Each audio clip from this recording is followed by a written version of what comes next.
Yeah, it's probably going to be Alabama and Georgia in the SEC title, and this is what we want.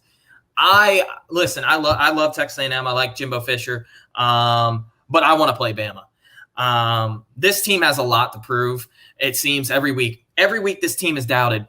Georgia is doubted almost every week. If it's the spread, if it's that people think they're going to lose for some reason, go back to Clemson. Week 1 against Clemson. I'm not going to lie. I thought we were going to lose this game preseason, but then the week before, I was starting to get into the UGA fandom, and I was like, well, Georgia's going to win this game. As a fan, kind of getting a little bit too biased. But a lot of people said Georgia was going to get stomped. This game wasn't going to be close. I was just like, I don't know what you're talking about. Georgia and Clemson, remember, preseason, were 2 evenly matched teams, at least, again, preseason. Then moving on, who does Georgia play? They play Arkansas. Arkansas was probably Georgia's biggest test then. Yeah. People are like, oh, this is Georgia's game. They're going to lose. Arkansas is hot. They're a top 10 team. Their offense has been really, really good. KJ Jefferson is the next Cam Newton. This, that, in between. Georgia 37-0s them. Then we got Auburn. Oh, man, Auburn's a really, really good team. I'm telling you, this is the game Georgia's going to lose. Georgia beats them 34-10. And so on and so forth. Florida's going to get them. Kentucky's going to get Georgia. Missouri, Georgia's not going to cover the 40-point spread against Missouri. They're just not good enough. The same thing. It's like every week. Tennessee, oh, man, Tennessee's going to win. So we hear this as Georgia fans every single week. You got to catch that. But, yeah, it is kind of funny. Yeah, I want Bama too. I just want to beat them. I'm telling you right now, I think Alabama is the 3rd best team in the country. I think Georgia would beat them by at least two possessions. And I know that's, you might say I'm a biased fan. I get it. But from what I've seen so far, Bryce Young does not handle pressure as well as Bama fans would like. The rush game is non-existent. It would not matter against UGA. I know Bama's rush game has gotten better, but it would not matter against UGA. It would be non-existent. And then defensively, they've had some issues this year on all aspects of the ball, except for really defensive line. But still, they've given up some rushing yards. They gave a lot of rushing yards to Florida. Their defense, in some of their biggest moments, has been a disappointment. Against the Florida game, against Texas A&M. Texas A&M, that was just a very big disappointment. Against Tennessee, their defense was letting them down. So I really, really, really think Georgia would beat Alabama by 2 possessions. I really do believe that. If they were to meet in Atlanta, which I do expect them to, but hopefully there's no more. Hopefully there is no more injuries, man. I think you stop. Well, here's the thing. Alabama's got a really, really good passing offense. They're top 5 in passing. Maybe not statistically, but still, just go watch them play. Them and Ohio State, throw in Ole Miss. Those are probably your 3 best passing offensive teams. Who am I missing? I guess you got to say Mississippi State, but I'm just basing it off of the scheme, really. Air raid's kind of it's a little bit different, but yeah, Alabama's passing offense is insane, and there are some years in which Georgia really shut down the rushing against Alabama, and Bama still was able to score with their passing and their elite wide receivers. Looking at Bama's wide receiving core this year, they have 1 elite wide receiver, Jamison Williams. They don't have multiple. John Mechie is a very good wide receiver. He's not elite, in my opinion. Then who else they have? Hall. They have a couple really good wide receivers. Not on the elite level, at least in my opinion.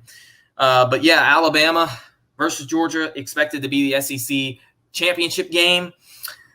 A number 1 versus 2 game, that would be insane. I would love to see that. Last time that there was a number 1 versus number 2 SEC title game was back in 2009, Florida and Alabama. Bama won that one by 20 points. That was Tebow's last year. Man, that was such a fun game to watch. My dad was rooting for Tim Tebow in that game, and I was hoping Bama would win that game. I didn't, I was only 9 years old. I didn't expect that game to be a blowout, but still, that was the last time number 1 versus number 2 team met in the SEC title game. I mean, it's been really, really close, especially in recent years. Georgia, Alabama, that was number 1 versus number 4. That was 2018. LSU, Georgia, 2019, number 1 versus 4. 2017, number 6, Georgia versus number 2, Auburn. 2012, number 2, Alabama versus number 3, Georgia. So there have been some elite matchups, which is great. Bama lost Trey Sanders. Oh no, not Trey Sanders. They lost. They lost for number 2. Is that McClellan? I think that's it. McClellan, something like that. Number 23, I believe. Bama does not really, if we're being real here, they do not have a true number 2 back because their running backs this year have been very disappointing. And that's why I'd give the edge to UGA. Running backs are just as important as wide receivers, especially for Bama. You look at the past 4 meetings for UGA and Bama.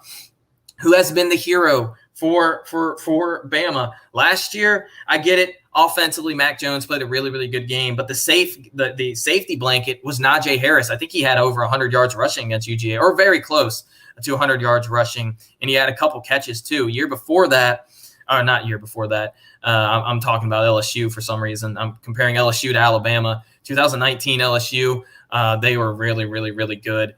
And their running back had a really, really big game too. So rushing against UGA has been huge in some of these bigger matchups like Alabama, Georgia, and LSU, Georgia. So Bama does not have a number 2 running back. It's Williams. Oh, Rondale Williams. I didn't think he was number 2. I thought it was McClellan. Or didn't they already lose McClellan? Let me see. Now I got to look this up. Make sure I'm right, because I hate being wrong.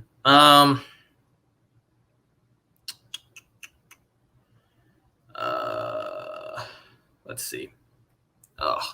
I'm pretty sure McClellan is their second string running back. No, you're right. It is Roydale Williams. I was just mixing up the numbers for some reason. Nice.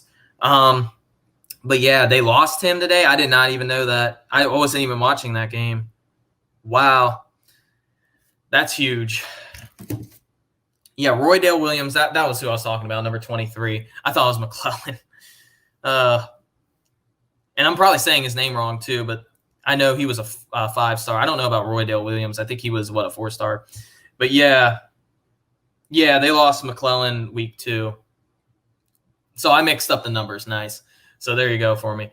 But yeah, Georgia will probably play Alabama. I don't see Bama losing another game. I get it. Arkansas is a good team. Arkansas runs that 3-3-5 though. You can't beat Bama with a 3-3-5. There has not been a team in the Nick Saban era that has beaten Bama with a 3-3-5 defensive scheme. You just can't. You have to have 4 on the line at least. Come on. I just don't understand it. Again, they don't have. I said it earlier. They don't have the athletes yet at Arkansas, but come on. I just don't like it. I just don't like that scheme. I can go on and on about it.